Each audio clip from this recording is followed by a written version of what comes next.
Well, we had the oddest event at the California Capitol today. It's just weird how these legislators behave. You know, when you're running for a race for a political seat and you get elected, your promise is to listen to your community, listen to your constituents, and make really serious decisions on voting based on the the community coming forward and saying that they either support or oppose legislation. Now that doesn't happen because legislators don't tell their community what kind of bills are being introduced. So it's kind of difficult for the community to speak out when they don't know what's going on. And so that's why we go to the Capitol and report back what's really happening in Sacramento. If you're new here, my name is Denise Aguilar Mendez. I am a candidate running for California Assembly District 13.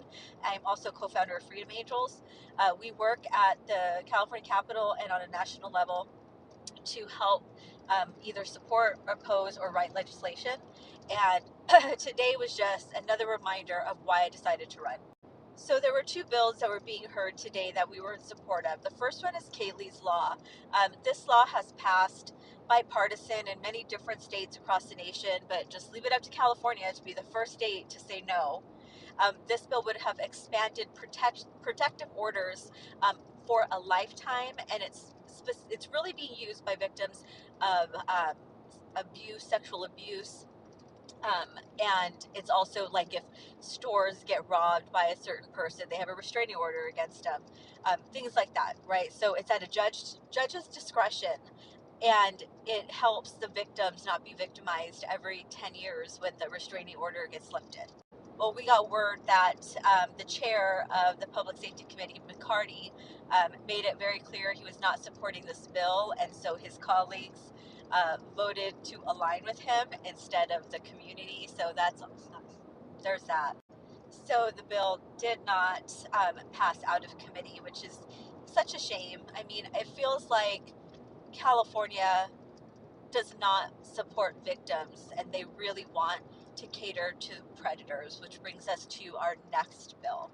So SB 1414 is authored by Senator Shannon Grove.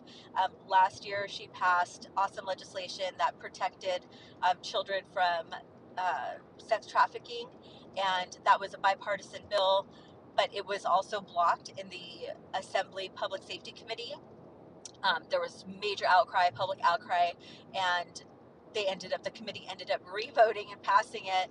But after that, the chair, Joe Sawyer, he ended up losing his position as chair because of their extreme blocking of bills that protect Californians. This committee also was the one that blocked fentanyl bills. So Shannon's new bill, SB 1414, focuses on the people who buy children. So it would, in the state of California, buying a minor for that is a misdemeanor, and they can get like 2 days in jail. So this bill looks to expand penalties and add very harsh penalties, making it a felony. And Shannon Grove had a lot of pushback and amendments that were being forced on her, and she was like, no, I'm not going to accept those amendments. One of the arguments was that if a minor was 16 or under and purchasing a child, that they shouldn't have to register and this shouldn't really apply to them.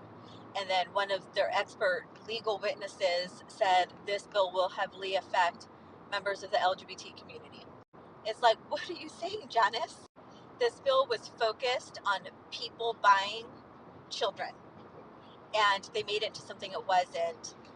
So it was just really interesting to watch everything unfold. The chair of the Senate Public Safety Committee is Senator Wahab. She's a freshman legislator, and she's already the chair of the committee. And she was just not allowing the process, a respectful process for Shannon Grove to respond to the concerns.